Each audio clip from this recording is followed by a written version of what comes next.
Hi guys, welcome to my channel.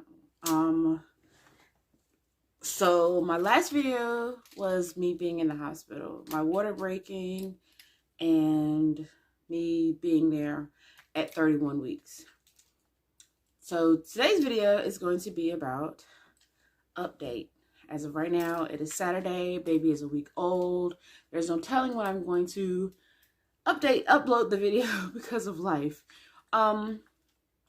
So this is the story. If at any time you say, hey, I cannot stomach this because it's going to be pretty graphic, then don't watch it. But yeah, this is slight TMI stuff. Okay, so I forgot when the actual date was when we went into the hospital. See, I already still have the bands on because the baby's in the NICU. So I went in the hospital Saturday night around 9. I don't remember the exact date. But then stayed a day, Monday, Tuesday, Wednesday, Thursday, Friday evening, I started feeling stuff. They were trying to tell me that, hey, you're just emotional and da-da-da-da-da. No, I wasn't emotional. I knew what I was feeling. This is not my first rodeo. This is my 7th rodeo. I know what I'm feeling right now. But I just went ahead and slept through it. It wasn't a lot of pain. It was just some things. I was very uncomfortable. It wasn't contractions. I was just very uncomfortable. Again, me knowing my body and knowing what was happening, I knew what I was feeling. Again, I've been through this. So Saturday morning, the 29th, when the baby was born, Nehemiah was born. Yes, that's his name. I still wasn't feeling good. The doctors came and did his little round, her rounds. And I was like, I'm having contractions. We'll put you on the monitor, is what they said.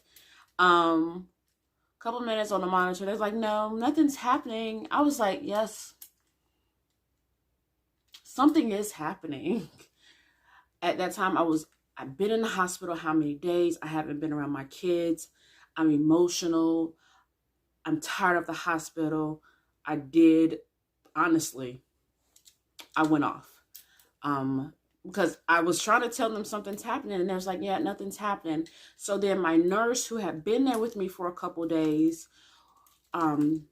she was like, let's just go on your other side. And when she said that, we went ahead and she put the monitor back on me. And then that's when they saw stuff.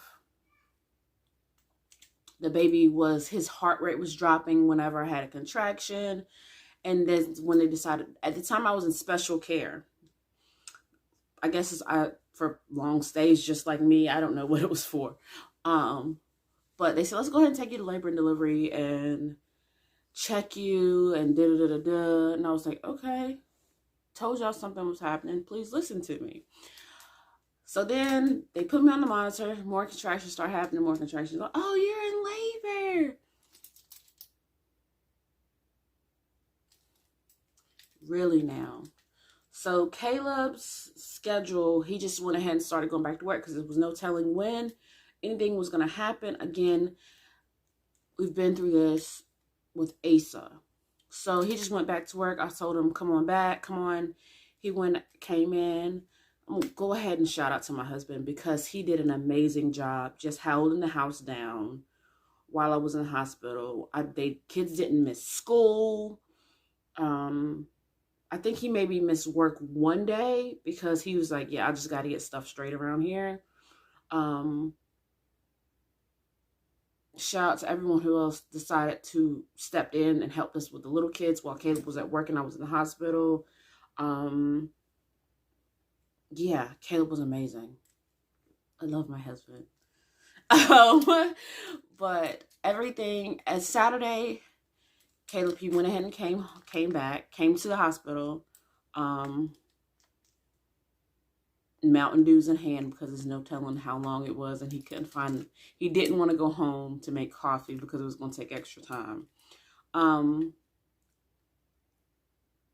So that was Saturday. I don't do well with pain. at all. I've gotten an epidural. I want to one day, maybe, if God allows. God, please speak to me and tell me if we're gonna have you want us to do this again, so I can mentally prepare for this. I've always had epidurals, always. I have scoliosis, so I have a curve in my spine, which is hard for the anesthesiologist to put all the tubes in or whatever. It took 2 tries for the first anesthesiologist to do it. And then the third one came and rocked it and did it. He had me position myself to where I was slightly he just did what he had to do. Shout out to that second anesthesiologist. So after the epidural, I was able to go to sleep because you feel no pain at all. Shout out to those women, moms who do this naturally. Maybe one day. Maybe I can do it. But I went ahead and took a nap. About that time, when I woke up, I'm sorry, this is not planned. This is just me speaking. I woke up, the nurse woke me up, and she's like, all right, we have to put another bag of the epidural or whatever. I don't know that terminology. But so she was changing my epidural. And then I said, yo, I gotta poop. And the nurse was like, are you sure you have to? Let me check you. I was like, no, put me on the bedpan. I gotta poop. She was like, let me check you. So the nurse checked me. She's like, hey, you're ready to go. And I was like, no, I just gotta poop. That's all. I wasn't ready to give birth at the time. She was like, no, you're at 10. Let me call the doctors in and everything. Since at that time I was 32 weeks, we had to wait for the NICU to get into the room. So I was in the position, ready to push. Contractions were coming. No, don't push, the doctors were saying, because you know you're supposed to push during a contraction. Don't push. Just wait. We have to wait. It took the NICU so long to get in there. And then as soon as the NICU came, and the doctors were ready, I had no contractions for a while. Also at this time, for some reason, I don't know why, I could feel everything waist down on my right side. So the epidural was only working on my left side, and I was in pain during this, just on my right side. I don't know why. It was interesting. So we was waiting for a little while for the contraction to hit, which was very awkward for the NICU to be over there with the baby, doctors, nurses, Caleb on my side, and I was just waiting. Just waiting for a contraction to hit. Then, when a contraction hit, 3 pushes, Nehemiah came out. Caleb was over there with the baby.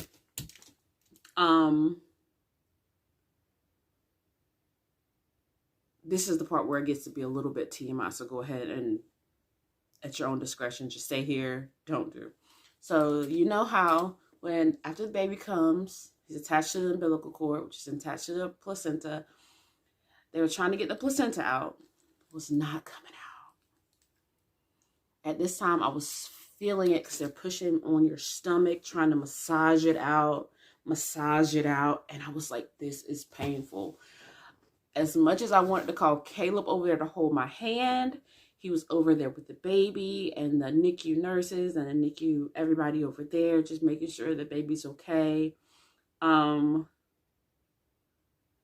was in pain.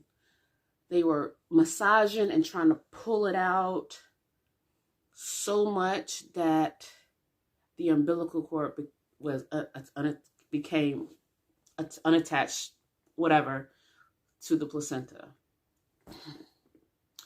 So they're still trying to manually, with their hands, just go in it and get it out.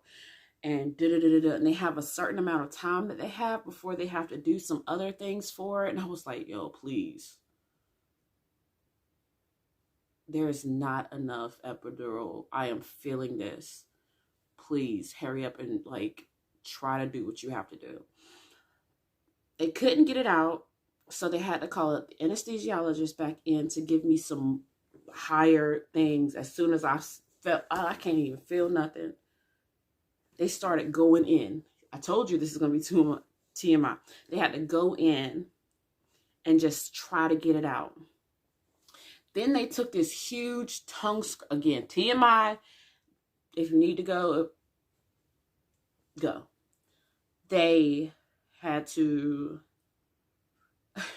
take this huge tongue scrapers type thing. It wasn't a tongue scraper, of course, but it was like shaped like a tongue scraper, and then put it in and scrape everything out. At the time, because of whatever else they gave me, I could not feel anything, but because of the scraping all in here, later on I eventually felt it.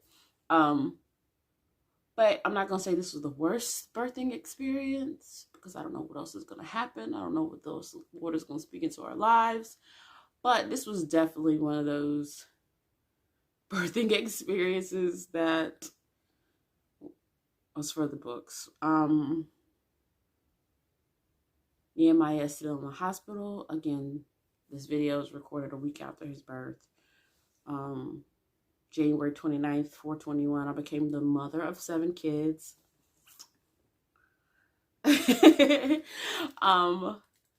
Nehemiah, Gabriel. Don't know when this is going to be uploaded because of life, but yeah, Nehemiah is in the NICU right now, just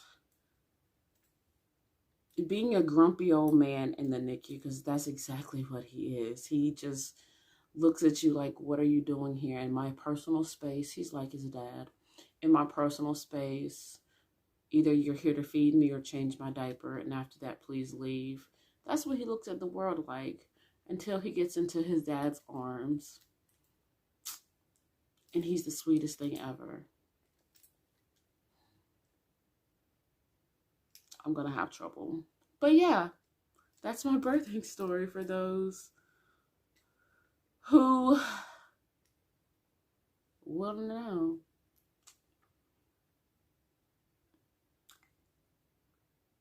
Bye, everyone. Have a great day.